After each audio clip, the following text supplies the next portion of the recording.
Mettez pause, cherchez vous-même la solution avant de regarder la correction. Bonne vidéo. Dans cet exercice, on nous dit que toutes les rotations sont d'angle 90 degrés. Donc bien noter qu'on n'en fera que des rotations d'angle 90 degrés. Pour la question A, on nous dit l'image du segment BL par la rotation de centre P dans le sens des aiguilles d'une montre est le segment. Donc on cherche l'image de BL par la rotation de centre P. Donc on a le centre, on note le centre. Le sens de rotation, c'est celui des aiguilles d'une montre et l'angle de rotation 90 degrés.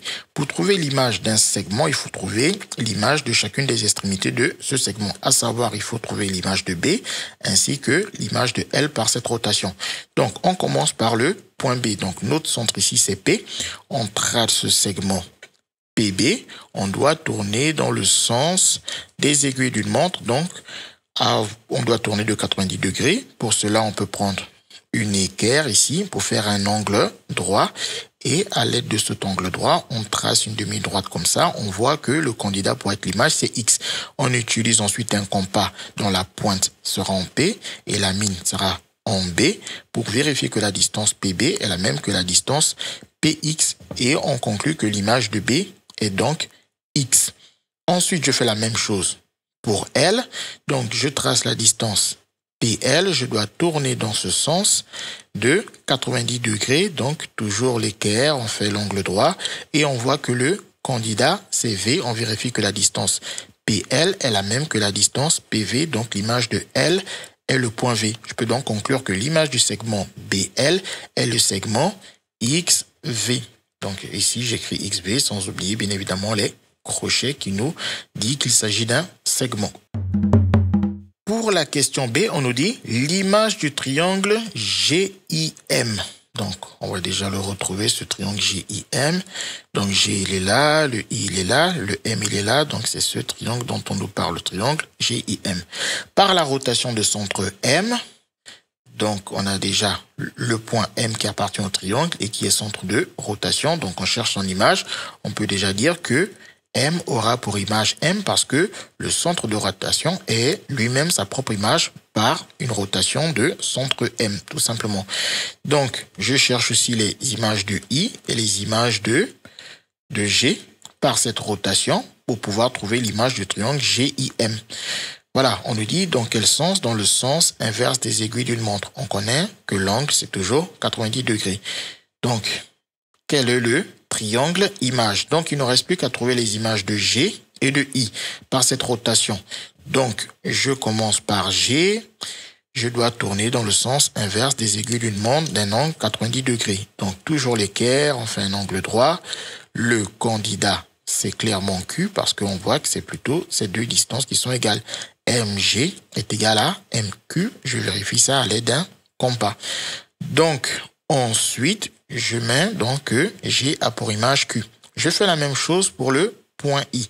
Donc, la distance MI, j'ai mon angle droit ici et je vois que I me donne le point G car on a clairement que MI est égal à MG.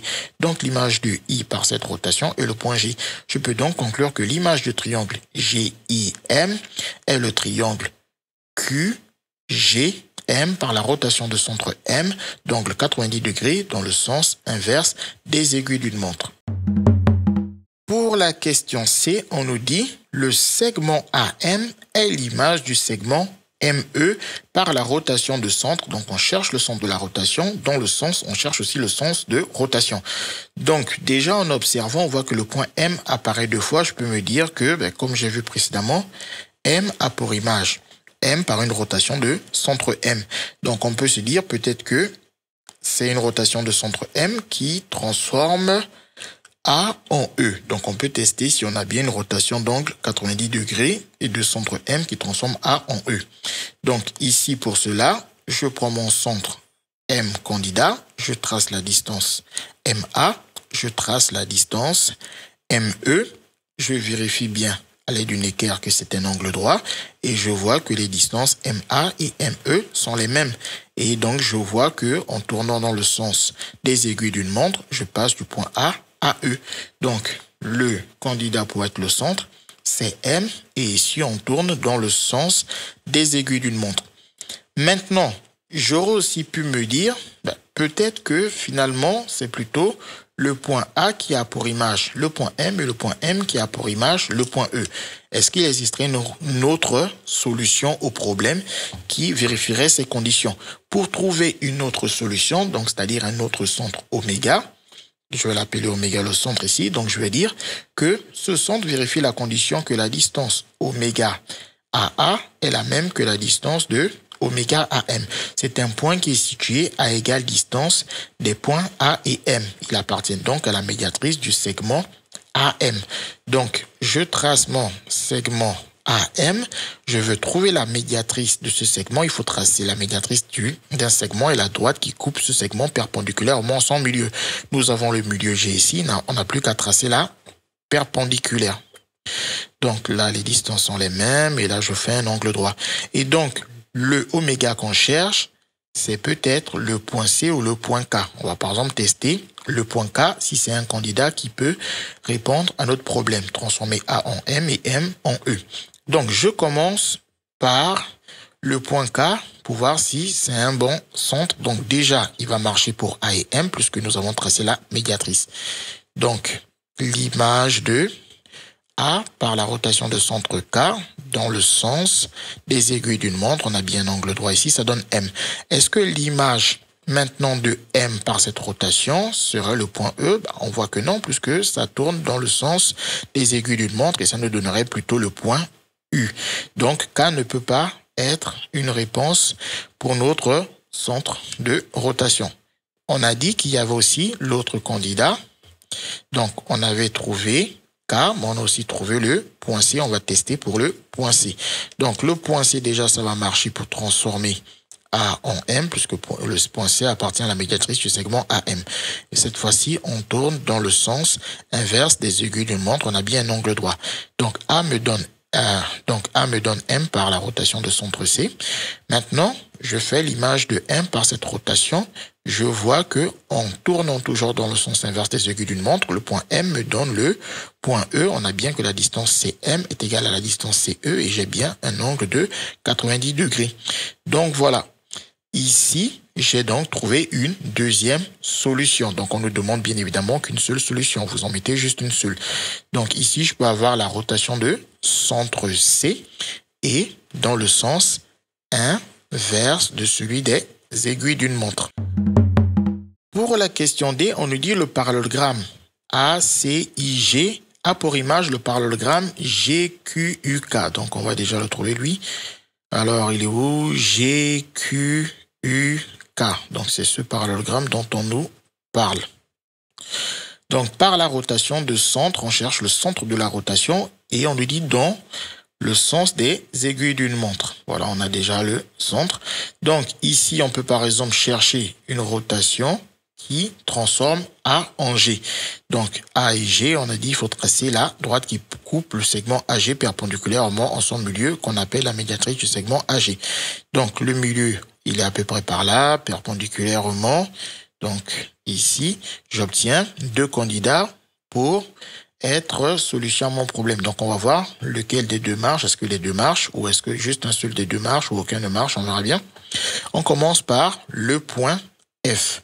Donc, je prends le point F. Déjà, lui, il me permet de transformer le point A en G. Donc, A me donne clairement G par cette rotation. Et ensuite, je vais chercher l'image de C, l'image de I, ainsi que l'image de G par cette rotation. Donc, maintenant, on passe à C. Donc, l'image de C ici, par cette rotation. Donc, je trace le segment FC et je tourne toujours dans le sens des aiguilles d'une montre. Donc, en tournant dans le sens des aiguilles d'une montre, j'obtiens quoi comme candidat? J'obtiens clairement le point Q ici et je vérifie que j'ai bien un angle droit à l'aide de mon équerre et je vérifie aussi que les longueurs FC et FQ sont les mêmes. Donc, C a pour image le point Q. Donc, je continue comme ça. Donc, on va déjà libérer la figure. Ensuite, je dois trouver l'image de I par cette même rotation. Donc, ici, j'ai FI. Et donc, je vois que ici, l'image de I va être le point U.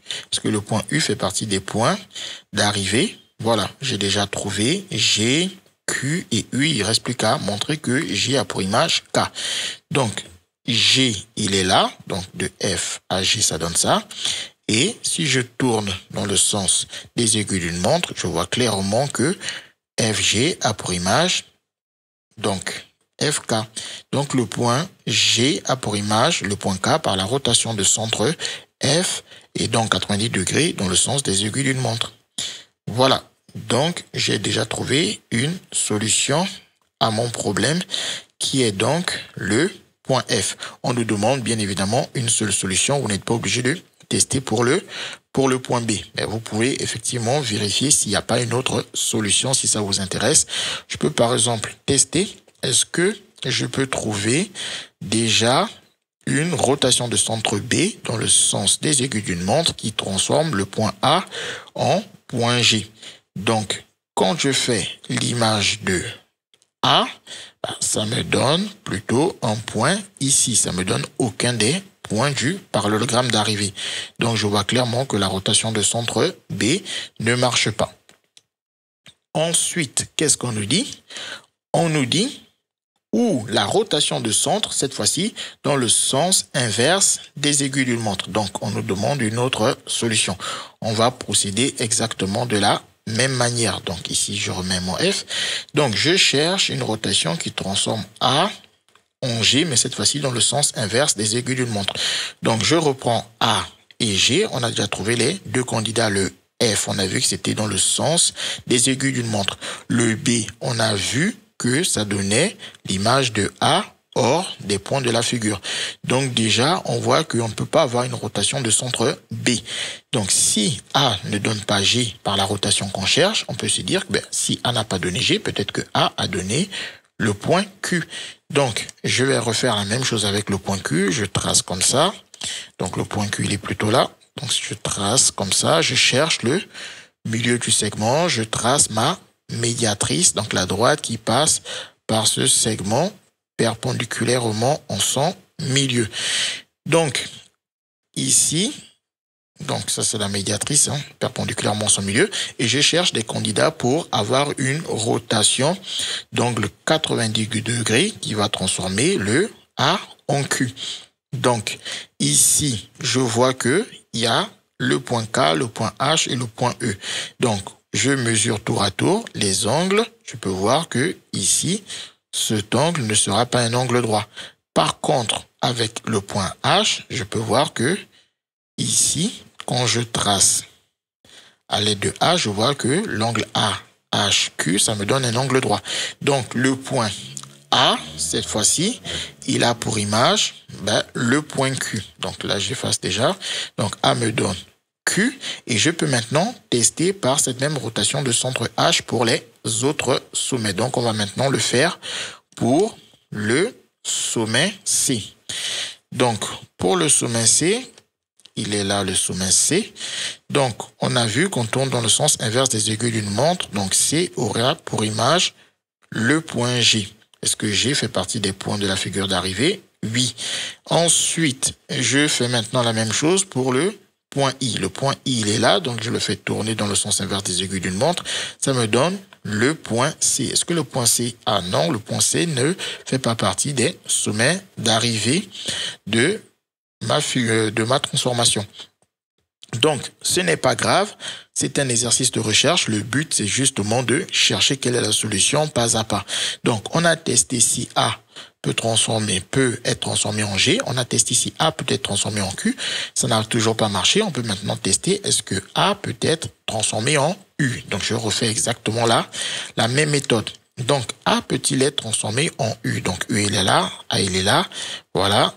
J'ai mon segment, je cherche le milieu, il est là, je trace la perpendiculaire, donc la médiatrice, et je sais que le candidat pour être le centre, il est quelque part par là. Et je n'ai plus qu'à trouver lequel va me donner une rotation avec un angle droit. Donc, en observant la figure, je vois que c'est plus le point M qui me donne un angle droit. Donc, maintenant, je teste avec M. Donc, A, cette fois-ci, donne U. Et je vais maintenant essayer de transformer le point C par cette rotation pour voir si j'obtiens l'un des points ici. Donc, le point C, il est là.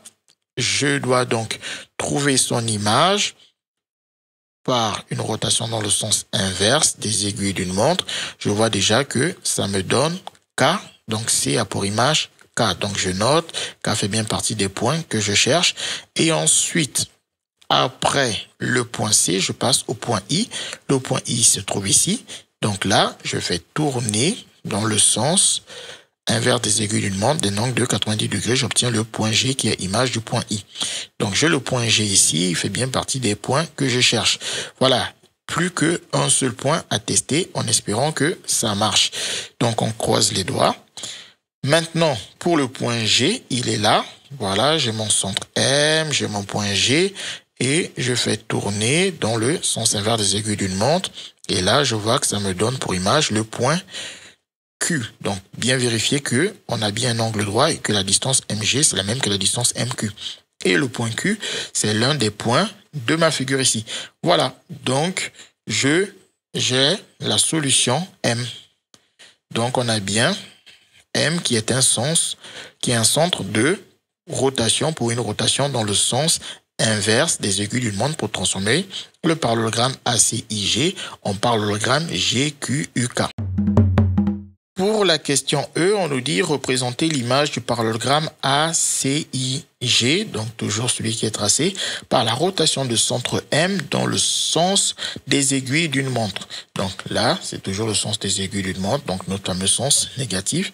Donc ici, le centre de rotation, c'est le point M, et donc je vais trouver l'image de chacun des sommet de ce parallélogramme, donc de A, de C, de I et de G par cette rotation pour trouver le parallélogramme image.